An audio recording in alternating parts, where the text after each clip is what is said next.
what an honor to have back with us today Katie Pavlich. And of course, you have probably read the book. Hopefully you have. If you haven't, you better get it. Fast and Furious, Barack Obama's bloodiest scandal and its shameless cover-up. And of course, Fast and Furious throughout the news, and especially now with the first time ever our Attorney General being held of criminal contempt of Congress. And Katie has been one of the top reporters on this. She is a news editor for townhall.com. And Katie, what a delight to have you back with us. Been quite a couple of weeks, hasn't it, on this issue? It has, yes. It's been quite the roller coaster ride, I would say. And, you know, my book came out in April. I subtitled it Barack Obama's Bloodiest Scandal and its Shameless Cover-Up for a reason. And now that we've seen executive privilege being invoked, that stands. Wow. For those who are having a hard time getting their head around it, just briefly, what is Fast and Furious? And then I want to come to your response on what's happened to the Attorney General and where that leaves us. But Fast and Furious started when, and how did it go wrong? Fast and Furious was a program that was started in September of 2009, and the government claimed that their goal was to allow thousands of weapons to be trafficked into the cartel in Mexico and follow those guns to kind of track down who the big fish in the cartel were so they could, cut off the head of the snake, some of them have said. The problem is, out of 2,500 weapons they trafficked into Mexico, only 2 of them had GPS recording devices. Now, this all blew up in December 2010 when 2 of the guns that were trafficked by the Justice Department through ATF to these cartel members were found at the murder scene of Border Patrol agent Brian Terry. And that's when the cover-up began. Emails were flying just hours after Terry's murder, with basically panicking about how they were going to cover for this program that they had run for more than a year, not arresting straw purchasers, continually watching them transfer arms over and over again to people they knew were going to use them to kill people and who were working for the cartels in Mexico. All right, so fast forward to where we saw last week, the first time in the history of the United States, the sitting Attorney General has been held in criminal contempt of Congress. This has never been done before. The sad part about it is we need his department to follow through on this. Do you think anything's going to come of it? Well, in criminal contempt, yes, but what's important too is the civil contempt charge. He was voted in both criminal and civil contempt. There were more bipartisan votes on the civil side of things. You're right about the criminal side. The Justice Department has decided that they will not prosecute their own attorney general, which is no surprise. The sad part about it is they made that decision before the contempt votes were even tallied, which proves that the Justice Department is corrupt in the sense that it cannot look at specific cases, including those against their own, with an objective view under Lady Justice of everyone's equal under the law despite your standing. But the good news is that although the Justice Department isn't going to look at these charges or the circumstances surrounding the case, the Oversight Committee is going to file a civil suit against the Attorney General, which will put this case before a judge. That's when the judge will decide whether President Obama's assertion of executive privilege is proper and valid. And that's when we'll see whether Eric Holder is required to comply with a congressional subpoena, of which he hasn't done so far. Now, executive privileges, supposedly being what they are, protects the president. So wouldn't this prove that the president's fingerprints are on this case? Well, let's not forget that the White House is kind of getting away with this "the White House wasn't involved" meme, even though they have asserted executive privilege, because they asserted the lowest level of executive privilege, which kind of protects the communications that aren't necessarily directly with the president, but maybe national security issues or other things. But let's not forget that the White House has had their fingerprints all over this scandal for a very long time. We learned a year ago that the White House was in regular communication with the ATF Phoenix Field Division about Operation Fast and Furious. There were 3 national security advisors at the White House who were receiving emails about this program, including President Obama's senior advisor to Latin America. And so for President Obama to kind of have his fingerprints all over this and then come pick it up and run with it by asserting himself in the middle, I found very surprising. So we have 2 things here. Either the White House knew more about this than they've been willing to admit so far. They say they knew nothing about gun walking tactics. or they're trying to buy Attorney General Eric Holder more time because, of course, when presidents in the past have asserted executive privilege and then it goes to the court system and a judge looks at it and says this is an improper assertion of that privilege, so we're going to take it back. So that's something that could happen. President Obama could be asserting it simply to make it go through the court system and take up more time as we go into, further and closer to the election.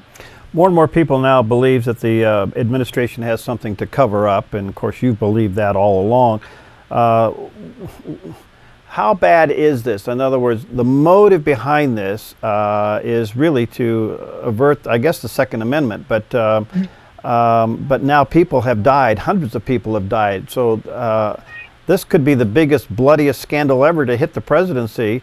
I would assume that's what they're trying to cover up. Right, and that's the big question, is people say, the White House was not involved with this. There's no evidence to show that Eric Holder was involved in this, which is a lie. There are memos addressed directly to the Attorney General, dated throughout 2010, specifically addressing this program. And so, the bottom line is, if they have nothing to hide, the simple thing to do would be to turn over the documents and get it over with. Let's remember that the GSA scandal was over very quickly. The cylinder scandal was over pretty quickly. They're still working on getting documents for that, but relatively speaking, that scandal was over. Secret Service scandal, over and done with in 2 weeks. And why? Because everyone involved complied with the investigation, turned over what they were asked to turn over, and things got cleaned up and they were on their way. Well, 18 months later, after investigation into Fast and Furious started, here we are with limited amounts of documents. We keep hearing this argument from the Justice Department, specifically Eric Holder, that they've turned over unprecedented amounts of information. Well, the Justice Department has given the Oversight Committee 7,000 documents, most of which are so redacted they look like sheets of black ink. But that's out of 240,000 documents about this case. The Oversight Committee has requested 80,000. Even then, 7,000 out of 80,000 is not that many. In the past 2 weeks, Chairman Issa narrowed his focus down to 1,300 documents about, pertaining to a specific response to Congress when they had to withdraw a letter that they initially put in denying gun walking tactics. And so we're down to asking for 1,300 documents. Eric Holder and the White House still haven't delivered any of those. And it just goes to show that there's something there they don't want people to see. All right, now let's just fast forward this a little bit hypothetical, but let's say they're able to keep this thing from going anywhere between now and November, and the president isn't reelected. Does this case just kind of evaporate and go away and everybody walks away unharmed? Right. I don't think so, and this is why. Although we will have, there's a potential that we'll have a new presidential administration, there is a very little chance that Chairman of the Oversight Committee, Darrell Issa, will lose his chairmanship. And he's been at the forefront of this, and he's not going to give it up despite the transfer or non-transfer of administrations. So I would say no, this isn't going away. No matter how hard the Justice Department and the White House tried to stonewall for time, this isn't going anywhere so long as Chairman Issa is in charge of the House Oversight Committee. Wow. Is there any chance of this actually going before a judge between now and November on the civil side? Yes, there is. Usually when it involves more high-profile cases, the civil side moves much quicker than obviously the criminal side, which has been immediately shut down.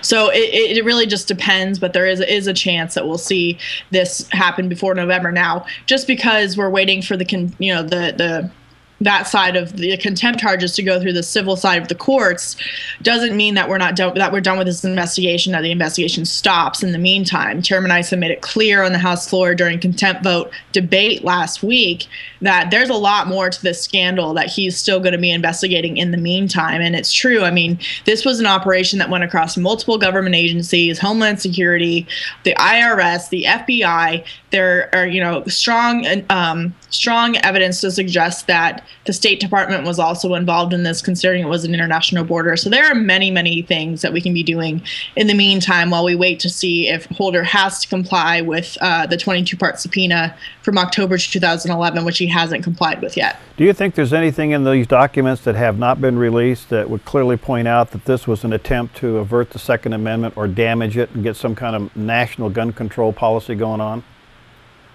Well, that's a potential. Yes, there's potential that there's email communication between Eric Holder and his senior officials talking about this program, what they knew about it earlier than they've admitted in front of Congress, which would be a problem for them when it came down to what they've said under oath, because the penalty for lying under oath is of course perjury. And so there's that aspect. There's the aspect of revealing what the motive behind Fast and Furious was. And we have emails already that show this program was at least being used to push for more gun control, and they got it. I mean, last summer, the Justice Department pushed through the very regulations that they were talking about during Fast and Furious, and using Fast and Furious as an example of why they needed them. And so that's a potential. There's potential that, there's communication between President Obama and Eric Holder's on how to respond to Congress. I mean, Holder admitted a couple weeks ago in front of the House Judiciary Committee that he had been in contact with the White House about how to respond to congressional inquiries and press inquiries about this scandal. So there's a number of things, and it's very, speculative, but clearly it's something that they don't want the public or the press to see. Hillary Clinton's fingerprints on this, possibly? I think so. I mean, you go back to, I don't have any hard evidence to make that claim. However, when you're talking about an international border, you go back to the beginning of the Obama administration, and President Obama made, the stopping of gun trafficking and the taking on of the drug cartels in Mexico one of his very first huge initiatives as is the new president of the United States. And Hillary Clinton was part of that. And she was in Mexico, saying this false figure of 90% of guns in Mexico that are used by cartels are coming from gun dealers in the United States. It's not true. And so she was part of this brand new initiative right out of the gates of the Obama administration to take care of what was going on in Mexico. Wow. Kate, I got to go. One quick question before I let you go. Why hasn't Eric Holder been recalled or fired or gone with? I don't know. I'm not sure. I think part of the reason the mainstream media hasn't really gotten on this story like they would in a presidential election, but we're making, the House is making progress. The votes were bipartisan last week, which is very important to keep in mind. Katie, thank you. The book is entitled Fast and Furious. Take a look at it, and you can get it there at Barnes & Noble or online at Amazon.com. Thank you, Katie, and thanks for your passion, your hard work. We'll have you back soon. Have a good day, okay? Thanks. Okay. Bye-bye.